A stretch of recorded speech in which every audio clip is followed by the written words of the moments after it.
good evening.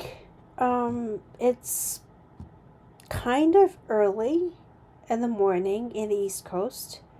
And of course, in Israel, I have to say shalom, right? And it's 3. Yeah, I think it's 3 in the afternoon. Like I talk with Israeli people around this time. Or maybe like later. But anyway, I this is Hannah Klein, I have to say, and welcome to Hannah Klein's Time. Before starting this podcast, please listen and also download and share with your friends about this podcast. So, I have a few topics to talk about today. First of all, I have to say, I found an interesting article on October 7th. And it's not funny, but it was circulated around social media. But no Japanese media, by the way, discussed this. It's the Telegraph, UK newspaper. The title says, pro-Palestinian activists were planning London March as October 7th massacre unfolded. This protest was planned by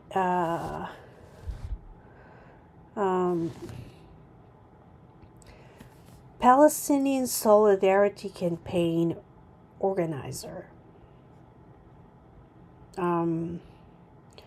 It's basically strange because at 12:50 p.m. the massacres were still ongoing, and I still remember that day because it was a very, very silent day, and I did not hear a word for a long time. And then I started to hear the terrible news all of a sudden, and I was just so shocked. And yeah, at around 12, there was almost no words, and I realized that there was a terrible massacre going on. And I'm sorry to label people whether about being terrorists, but these people, okay, I know that they use the messenger apps, and they talk about all these things and start to say they have secret channels, of course, to share all the information. Do they not know? Did they not know? Okay, October 7th? I believe they did. I believe they're connected to Hamas. And the problem is the Metro Police allowed this protest. It's very weird. I will not say why, but it's really weird, and I hope why. I say why. Well, tomorrow's guest is very interesting because he knows a lot about all these I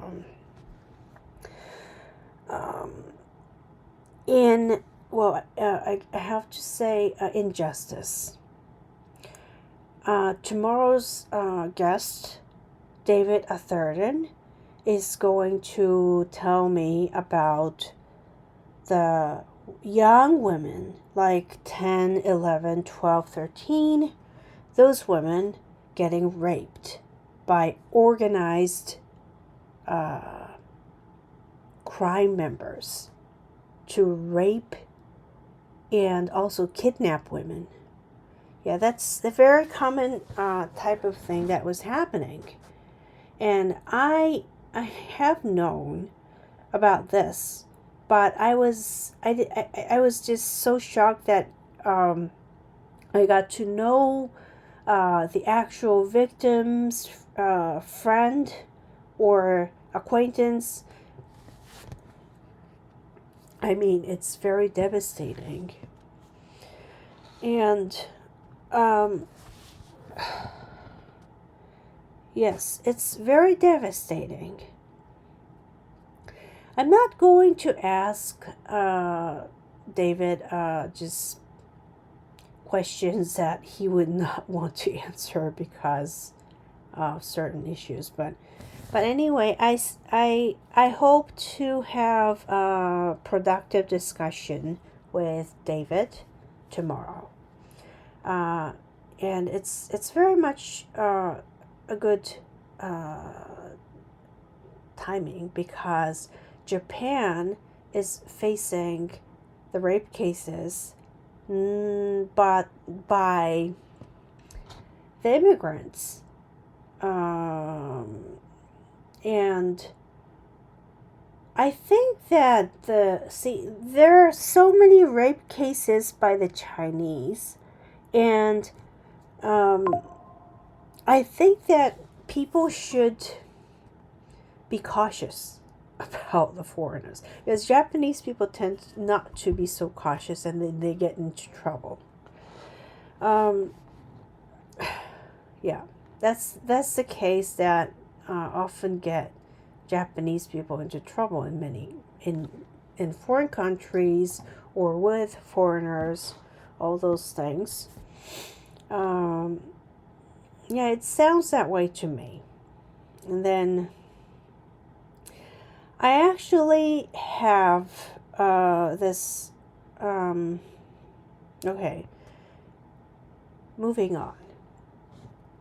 After this, see, I don't like to talk about the clothings or the manners so much, and I did not care so much about the manners of the world leaders.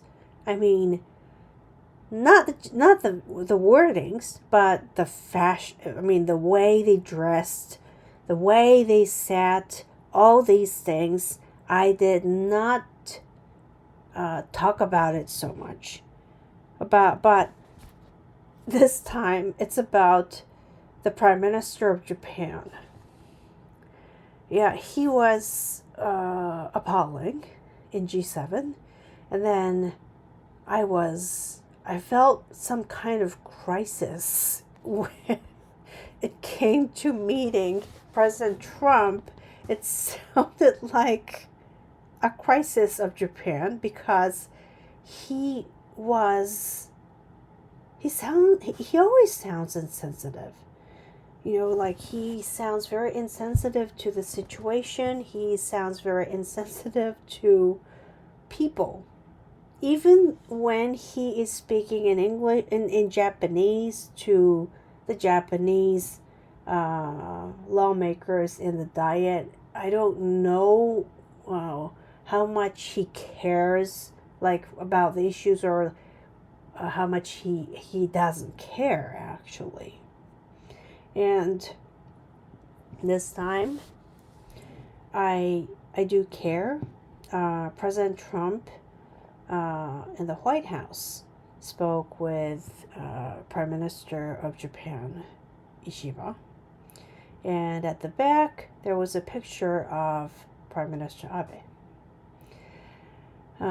The Japanese media like to say, President Trump shake hands with Prime Minister Abe for 19 seconds, and that's the longest. Well, gestures matter ultimately, but it's not something that, I have seen cautious so much. I mean, when speaking to a foreigner, of course, I have to speak in a manner that they expect. I mean, that's something that's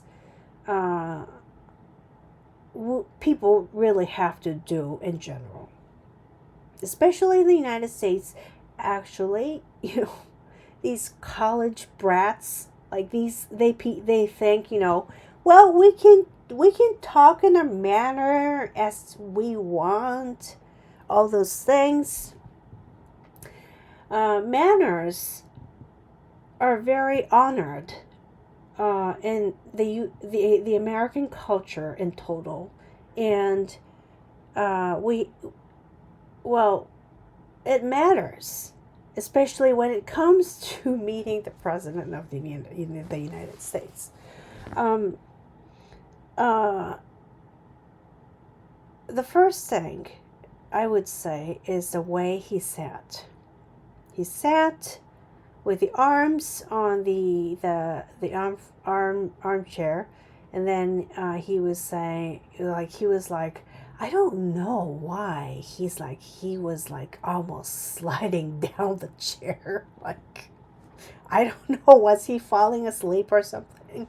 I mean, I don't want to talk in this manner, but it was so strange, and I was looking at it, and President Trump was, speaking, smiling, very generous, to Japan, really, at this point. Number one, Japan has issues with Russia over the Japanese territories. And I don't think he ignores it. And also, I mean, of course, he is a very strong supporter of North Korean victims, like not North Korean victims, but those Japanese victims who were kidnapped by North Korea. I would say the only person who really brought the kidnapped victims to Japan was Prime Minister Abe, because Prime Minister Koizumi was going to bring back, said to North Korea, you can bring them back to North Korea when the kidnapped Japanese came to Japan to see their families. I mean, they're Japanese people, not North Koreans. They don't have to leave Japan because it's their territory, it's their home. I mean, that's something that Prime Minister Abe did. He did a lot. He did a lot of things. And I realized recently he never looked sleepy. Of course not. I mean, I didn't realize it, but Prime Minister Kishida, I was always saying to people that he looked very sleepy. And he was often falling asleep in the UN. But you know what? I hate UN now for many reasons. They're a corrupt organization. Yeah, like UNRWA. Yeah, UNRWA should be dismantled completely during Trump administration. But okay, going back to Prime Minister Ishiba's manner. That was horrible. And I was so scared of the consequences of Nippon Steel and US Steel. And the good part was that President Trump offered offered to say that Nippon Steel's intervention has to be an investment for the United States. I mean, it's a mutual investment, actually. It's both beneficial to Japan and the United States. I mean, it's a very, very good relationship. And also, I would say that, the Japan and the United States has had a very, very good relationship for a long time. And there's no reason why. Well, I was very scared of those, the words, what kind of words would come out of President Trump. But it was a very, I guess it was a very good, nice wording by President Trump. And the U.S. Steel posted, "Thank you, President Trump, for interesting in a thriving future for U.S. Steel." I mean, it's important for a company to survive, of course, the crisis. And U.S. Steel was in crisis, and Nippon Steel was like thrown under the bus by President Biden. And this Ambassador Rahm Emanuel said, "Well, it's nothing. It doesn't matter. I don't care because it's just a corporation." That kind of thing is very union stuff and left wing, like very, very radical left. And what is the whole point of just talking from employees like narrative, which means at the same time to destroy a corporation? A corporation has to make profits, and the profits is allocated to the employees.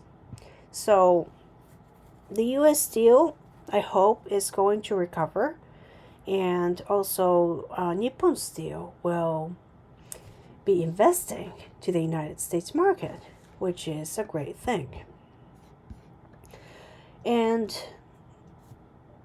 but it's not okay. The legacy of this prime minister called Ishiba, and I saw President Donald Trump's sign.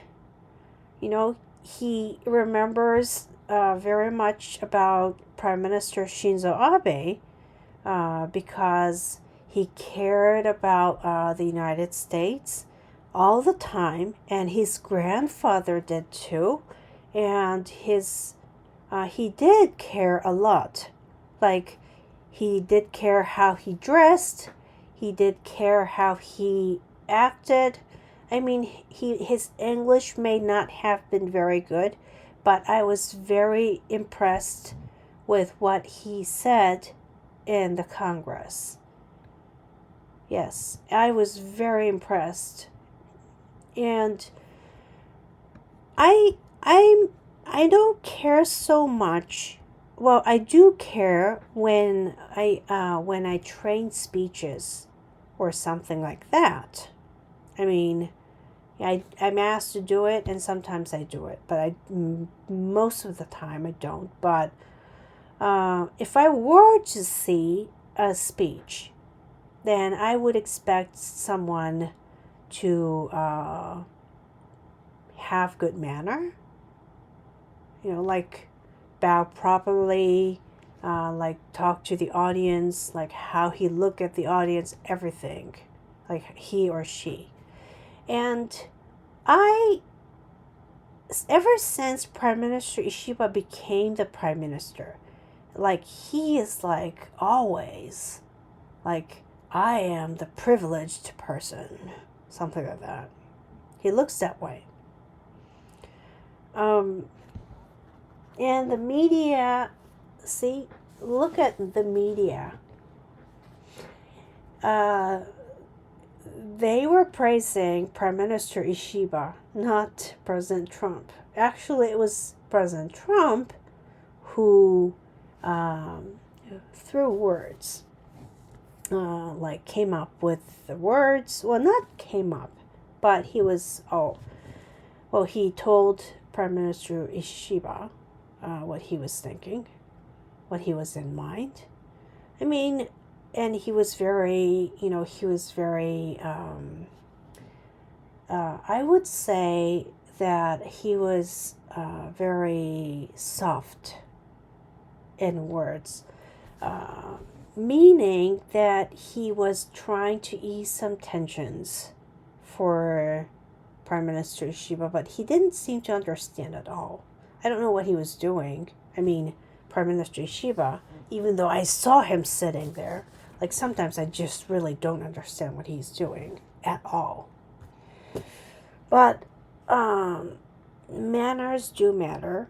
And there was this press conference, and I mean, I don't know. Prime Minister Ishiba was thinking so much, or it sounds like no facial expression.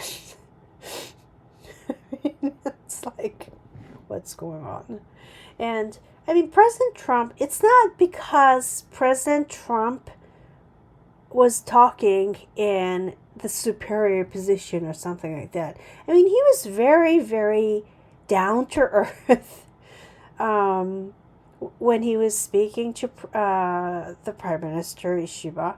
He said, Japan is a friend.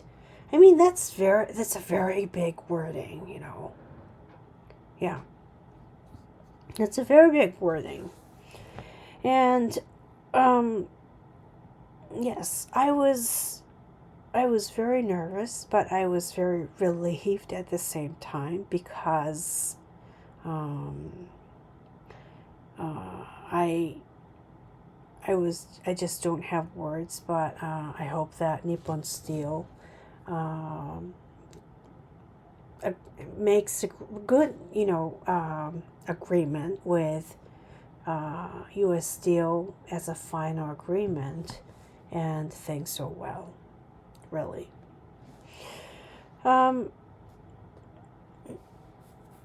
Yeah, I just hear okay, then I saw on social media telling me like President Trump is like dealing with oligarchs, blah blah blah.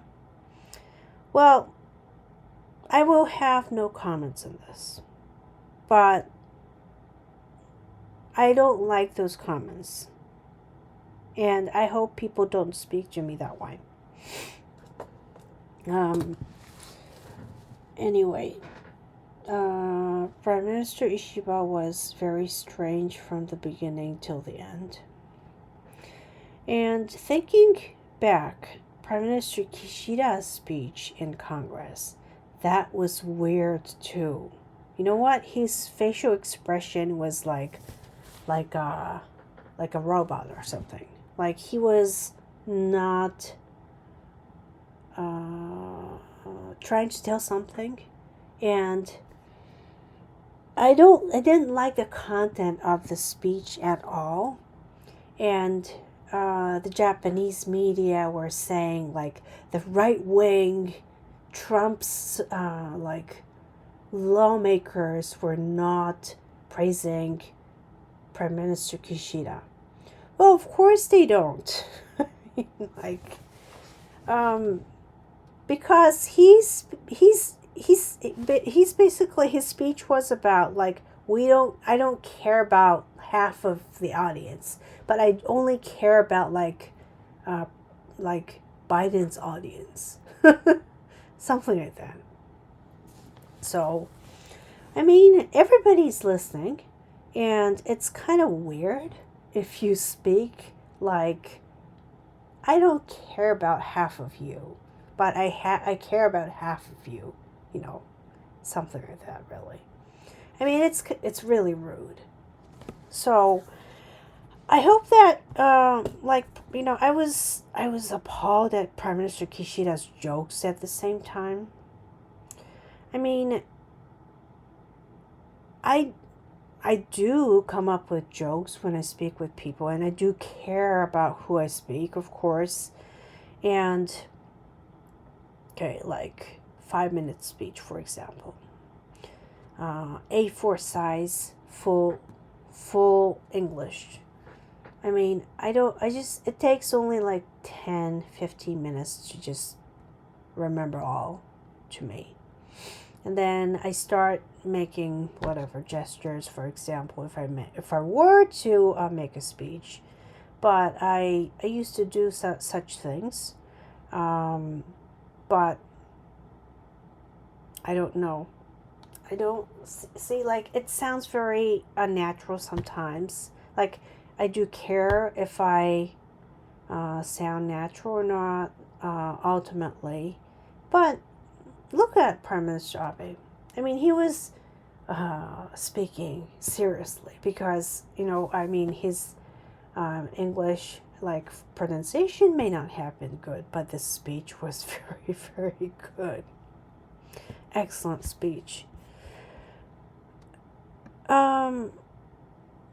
And Prime Minister Abe made a lot of effort to have good relationship with President Trump.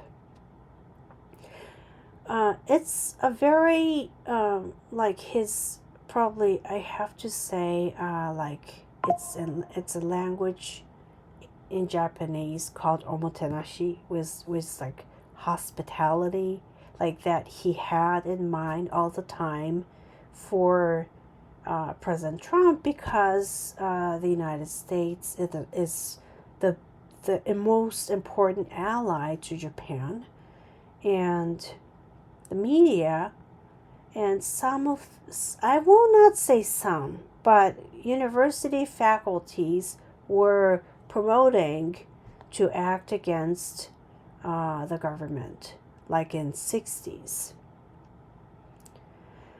And then look at what happened in 1972.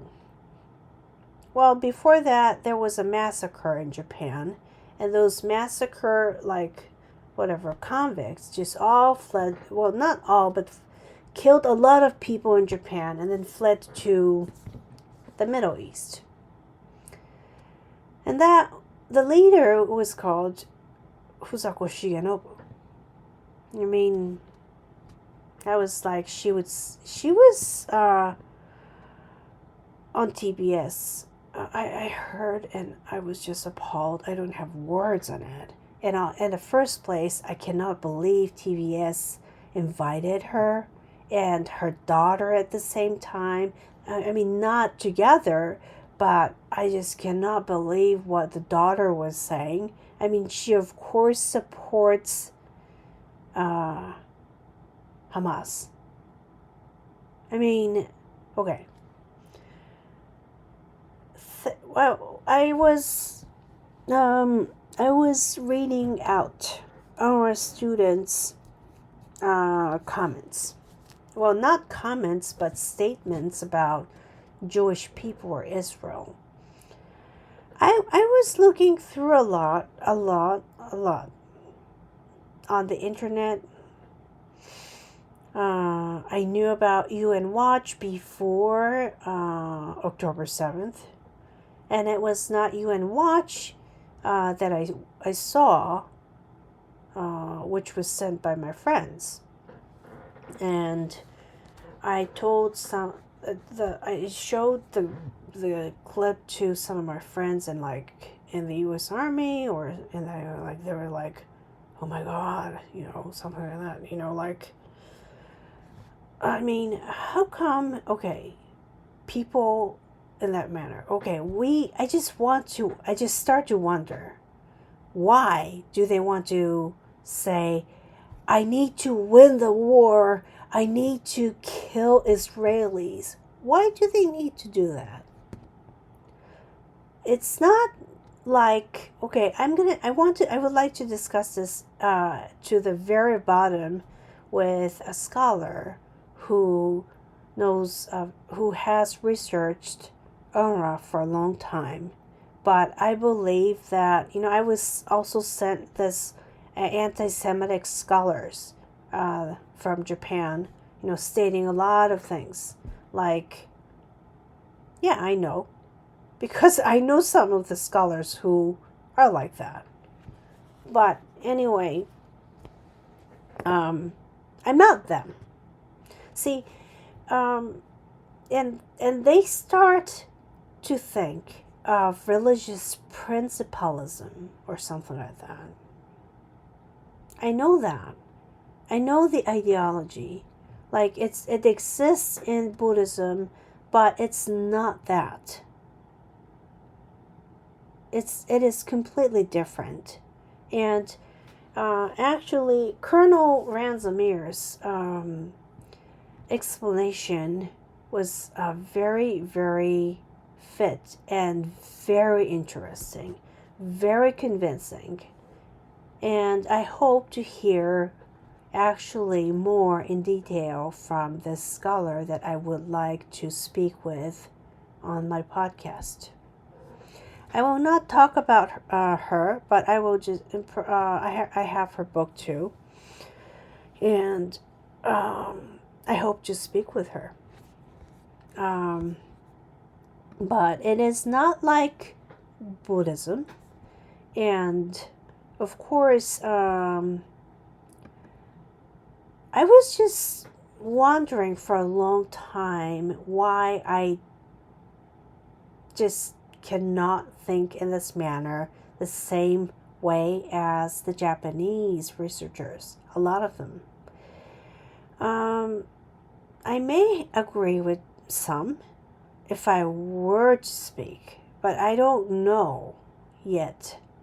And the people who speak out about this are basically saying something very, very terrible.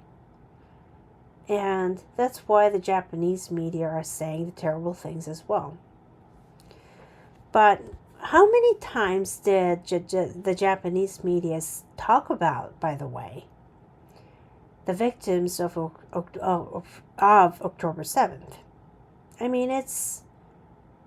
Okay, I look at all these photos of the victims.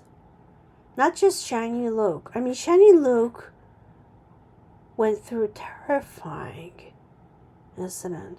You know what? I did not want to say her name for a long time because it was so horrible. And she was humiliated.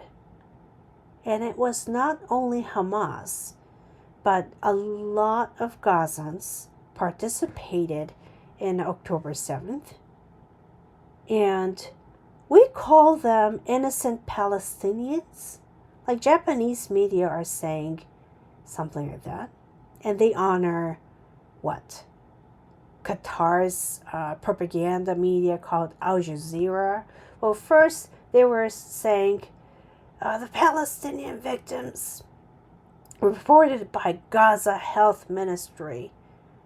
Well, if they say that, Hamas was elected by Gazans, as Colonel Zamir was talking about. I mean, I don't have words to say, but he was also talking about the agreements. You know, what agreements means to these people. I mean, look at Arafat. He was making all those speeches of terrible things, and he received Nobel Peace Prize. Well, I don't honor that prize at all. Yeah, I'm sorry to say this, but I don't honor that prize, and I don't care. I'm not interested. I just don't look at it. Well, I do care about other field of Nobel Prize, but not the Peace Prize. And also, at the same time, in the UN. Like this Guterres was talking about what peace means, peace. He doesn't care about peace. Like the rockets are fired at Israelis. And what all these anti-Semites are expecting is that Israelis are hurt and die and Israel disappears. And that's what the Japanese media are speaking. Like, they're speaking in this manner. It's pretty terrible.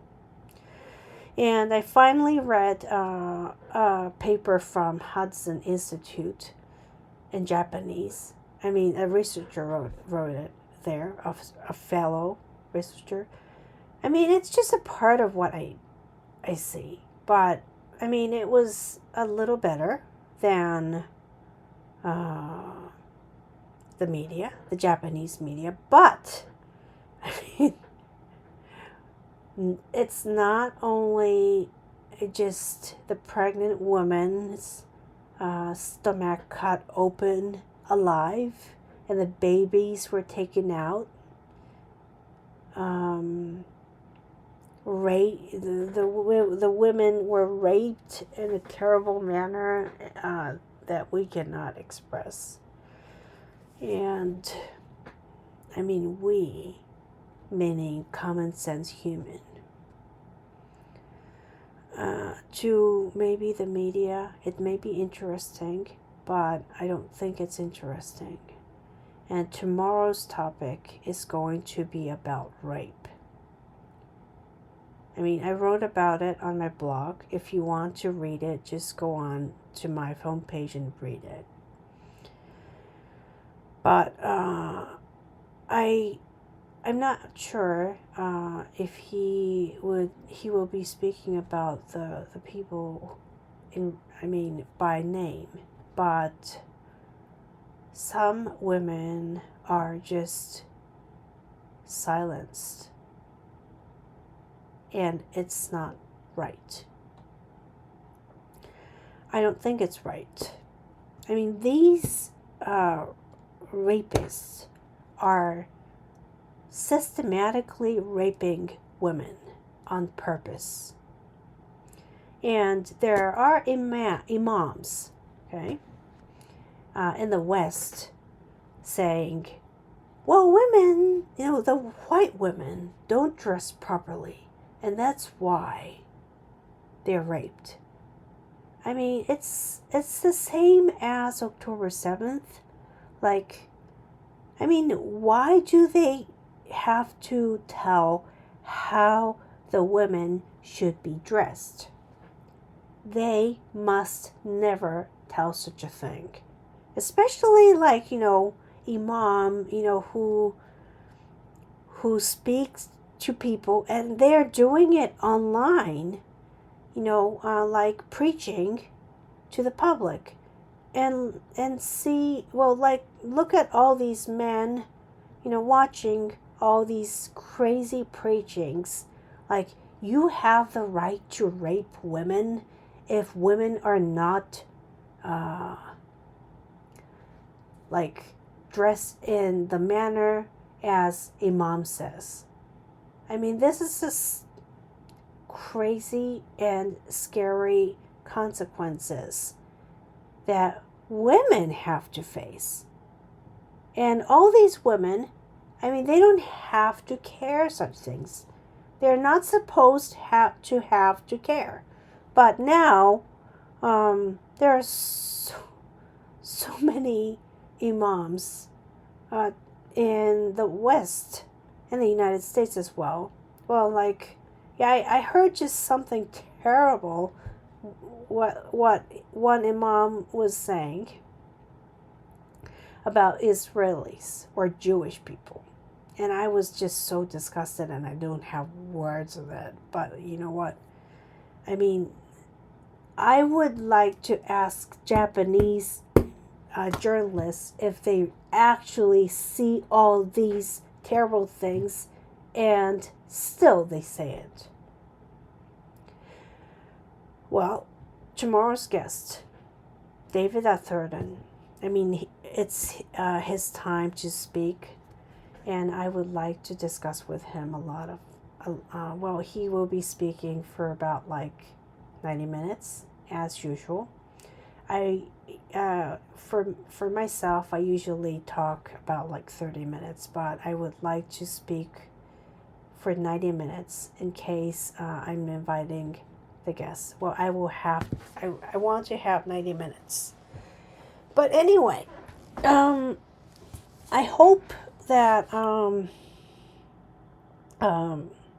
we have to tolerate this hard time, and we're going through hard times, like the inflation, deflation, well, not deflation, but it's super inflation, and the wars, and I hope that there's peace in Israel so that people can raise their children peacefully, or children can play and study and go back to normal life. But anyways, I hope that you have a good day, both in the United States and in Israel. Well, like Israel is like 4. But anyway, it's almost 4 o'clock in Israel. But I hope everyone has a good time. In anyway, the rest of the Sunday. Well, yeah, it's another time. Like, it sounds like I just experienced like Sunday twice when I speak with friends in the United States. But anyway, I hope you have a good day. And once I have to say this, once you listen, please download and share my podcast with your friends. Okay. So good night and have a good day.